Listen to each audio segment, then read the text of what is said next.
Gospodi Isuse Hriste, Sine Božji, pomiluj mňa grešnago.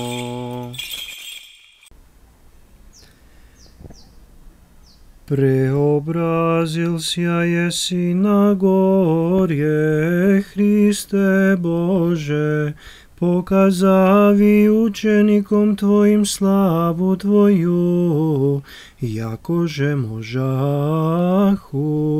da vosijajeti nam grešnim svijet, Tvoj prisno sušnji. Molitvami Bogorodici, svetodavče, slava Tebje.